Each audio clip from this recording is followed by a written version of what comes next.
जो terror plan है, जो बारूदी प्लान है, उस प्लान के बारे में दर्शकों को बताना भी और उस प्लान का असर कैसे बॉर्डर पर पड़ेगा उसे मैप के जरिए भी हम समझाएंगे। लेकिन पहले प्लान बताएंगे।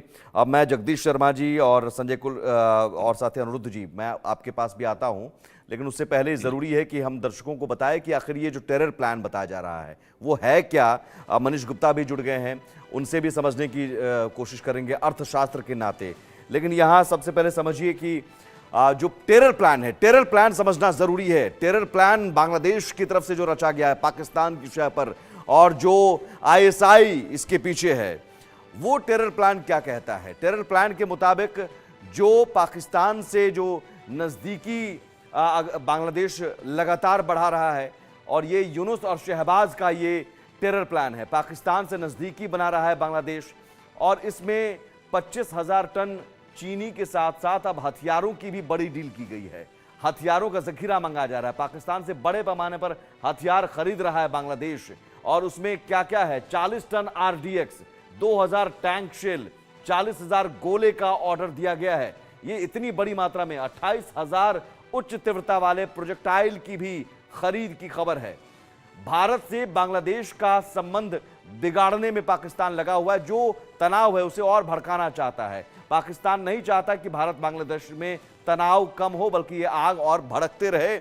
आईएसआई यही चाहता है, और यही वजह है कि वो हथियार सप्लाई कर रहा है, आतंकियों को सप्लाई कर रहा है।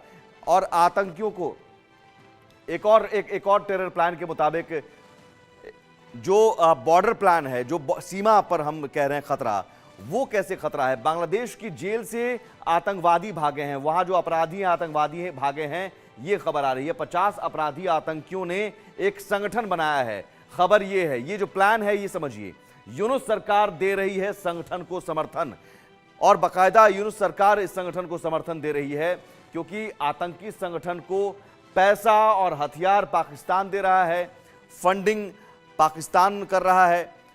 पाकिस्तान के आतंकी संगठन को ट्रेनिंग भी दे रहे हैं। कैंप 4 पर आइए, कैंप 4 से टेक्स्ट सही दिखेगा। पाकिस्तान के आतंकी पाक समर्थक जमाते इस्लामी भी इस साजिश में शामिल हैं, और ये एक बड़ी साजिश है। इस साजिश को जरा समझिए, कितनी बड़ी पाक के लिए बांग्लादेश ने वीजा नियमों में भी छूट दी है, और ये पहले से ही मंशा जाहिर हो गया कि पाकिस्तानियों के लिए वीजा के लिए अब एनओसी नहीं, इसका मतलब आतंकी भी घुसाते हैं। पाक आतंकियों की बांग्लादेश में आसानी से एंट्री अब मुमकिन है। इससे पहले चटगांव पोर्ट पर पाकिस्तान के जहाज को पहली बार आने दिया गया। भारत सीमा पर जो रोहिंग्याओं को बसाने की तैयारी है, वो रोहिंग्याओं को भी इस आतंकी साजिश में शामिल करने को लेकर प्लान किया जा रहा है, इस सीमा पर, बॉर्डर पर। तो सवाल है, बॉर्डर पर बड़ा खतरा। अब बॉर्डर पर बड़ा खतरा है तो वो खतरा कितना बड़ा है, और उस खतरे को जरा समझिए। और वो खतरा कितना बड़ा है, जो चिकन नेक कहते हैं, वो समझिए कि कितना खतरा कितना बड़ा है। ये है बांग्लादेश, और यही वो चिकन नेक है। बहुत 22 किलोमीटर चौड़ाई इसकी है, और लेंथ है 40 किलोमीटर। जो चौड़ाई है 22 किलोमीटर, और इसकी जो लंबाई है वो 40 से 42 किलोमीटर है। इधर नेपाल, इधर भूटान, और ये जो चिकन नेक है, यही एक रास्ता है जिसके जरिए मेघालय, असम, अरुणाचल प्रदेश, नागालैंड, मणिपुर, मिजोरम, त्रिपुरा, भारत के लोग जाते हैं। और ये 7 सिस्टर, जो नॉर्थ ईस्ट का राज्य हमारा है, उसको जोड़ने का ये चिकन नेक है। इस पर नजर टिकी हुई है। आईएसआई की तरफ से, चीन की तरफ से भी, पाकिस्तान चीन की तरफ से भी कई बार इस पर अटैक करने की कोशिश, साजिश सामने आई। तो अब उसने बांग्लादेश को एक बेस बनाना शुरू कर दिया है। और इस बांग्लादेश का ये जो बॉर्डर है, ये समझिए कि चारों तरफ से, यहाँ से ये नीचे ये बॉर्डर है, नीचे बे ऑफ बंगाल है, और बे ऑफ बंगाल, ये 4096 किलोमीटर का ये बॉर्डर है। इसमें कई इलाके जो हैं पोरस हैं। पश्चिम बंगाल इधर है, पेट्रोपोल बॉर्डर कहलाता है, मेघालय है, इधर त्रिपुरा है। तो ये नॉर्थ ईस्ट के जो राज्य हैं वो प्रभावित हो सकते हैं, पश्चिम बंगाल प्रभावित हो सकता है, और यहाँ से घुसपैठ हो सकती है, और चिकन नेक पर असर हो सकता है। ये सिक्योरिटी की लिहाज से बहुत बड़ा इशू। इसे हम समझने की कोशिश करते हैं, चूंकि पॉलिटिकल हम आएंगे आपके पास जल्दी से। थोड़ी से आप जो हमने समझाया है उस पर आपका रिएक्शन, और ये बड़ा खतरा है। सुमित जी, आपने बहुत अच्छे आंकलन से समझाया है कि ये जो चिकन नेक एरिया है ये भारत का एक बहुत क्रिटिकल चोक पॉइंट है। इनफैक्ट दुनिया में अगर दो देश हैं जो बहुत ही कठिन जियो पॉलिटिकल लोकेशन में स्थित हैं, वो है इजराइल और भारत। इजराइल के बारे में हम जानते हैं कि आसपास उसके सारे दुश्मन देश हैं। भारत भी दो दुश्मन देशों के बीच में, पाकिस्तान और चीन, और हमारे पास दो चिकन नेक हैं, एक अखनूर में और एक ये सिलीगुड़ी कॉरिडोर। मैप दिखाते और रहिए जी। पाकिस्तान की मंशा हमेशा रही है, जबकि उसने भारत पे युद्ध किया है, अखनूर वाले चिकन नेक को किसी तरह कब्जा करने का। अब ये जो चिकन नेक है, जो सिलीगुड़ी कॉरिडोर भी कहते हैं, इसकी अब जो चीन की इस पे पूरी नजर है। और इसलिए हमने देखा जो डोकलाम का भी किस्सा हुआ था 2017 में, वो चीन की पूरी एक साजिश थी चिकन नेक पे अपना तो ऑब्जर्वेशन। ये माना जाए कि ये जो बांग्लादेश को बेस बनाने की ये पूरी पाकिस्तान और चीन की एक बड़ी साजिश है।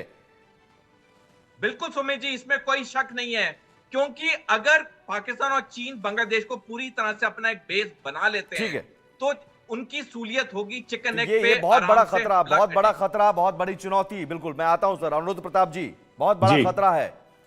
सुमित जी, भारत जो है रामकृष्ण की धरती है, शस्त्र और शास्त्र दोनों की धरती है।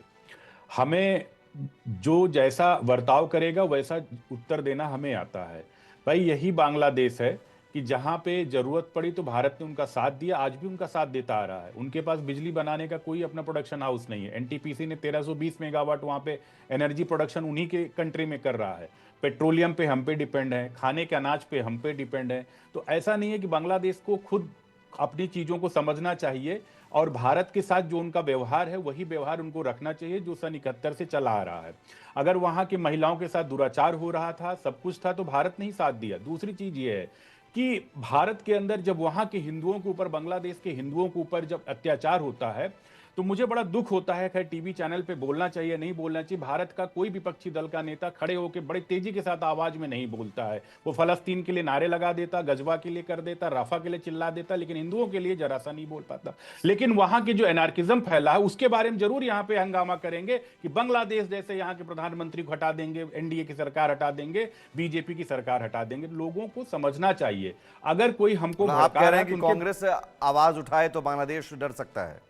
नहीं, कांग्रेस का आवाज उठाने की बात नहीं होती है। बात यह होती है कि अगर देश हित के मुद्दे होते हैं, देश के हित मुद्दे में सबको एक साथ बोलना चाहिए। कौन ताकतवर है, कौन ताकतवर नहीं होता है, ये बोलिए जगदीश शर्मा जी।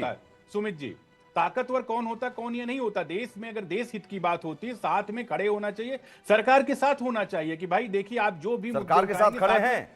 नहीं, यही लोग हैं फलस्तीन के लिए खड़े हो जाते हैं, गाजा के लिए खड़े हो जाते हैं, राफा के लिए। इनसे पूछे ना कि वहां बांग्लादेश के हिंदुओं के लिए कितने लोग खड़े होते हैं। जगदीश शर्मा जी, जगदीश शर्मा जी, आप तक आवाज आ रही है? हमारा देश जी बोलिए। हमारा देश विश्व गुरु बन गया है, थर थर कांप रहे हैं। चाइना जैसे अभी पीछे प्रधानमंत्री चाइना से मिले तो सरेंडर कर गया, सब कुछ कह रहे हैं कि पीछे भाग गया है मोदी के मिलने से। और मोदी जी के पास समय नहीं है हिंदुओं को बचाने के लिए। पूरा हिंदू समाज लगा हुआ है, पक्ष विपक्ष लगे। हम हर बार आपके चैनल में कहते हैं मोदी जी हिंदुओं को बचाओ, हम आपके साथ है, पर सरकार को पता नहीं लग रहा है। शेख हसीना बैठा लिया है, रोज हिंदू मारा जा रहा है, बुरी तरह से मारा जा रहा है, सरकार चुप है, मौन है। ये जब जाएंगे जब वो मर चुके होंगे, हिंदू खत्म हो गए होंगे। कहना कि जब विपक्ष का नेता हम सब कह रहे हैं कि हिंदुओं को बचाओ, हम बहुत पावरफुल है, पर नहीं, हमें पाकिस्तान भी धमका रहा, हमें नेपाल भी धमका रहा, हमें चाइना तो धमका ही, पर्दे के पीछे चाइना खड़ा, किसी छिपा नहीं है। वो कह रहे हैं कि आप भी एक सुर में आवाज उठाइए, बीजेपी कह रही है कि आप भी आवाज उठाइए। भाई आप हमें गद्दी दे तो हम दो टुकड़े फिर कर दें इंदिरा गांधी की तरह। हम तो प्रधानमंत्री को कह सकते हैं ना, टीवी पे बोल सकते हैं जवाब कि बचाओ हिंदुओं को, प्रधानमंत्री जी जागो, प्रधानमंत्री जागो। इंदिरा गांधी का दौर आप सबने देखा, हमारे बड़े बड़े अफसर बैठे हैं, देखा कैसे 2 मिनट में किनारे लगा दिया था। कांग्रेस की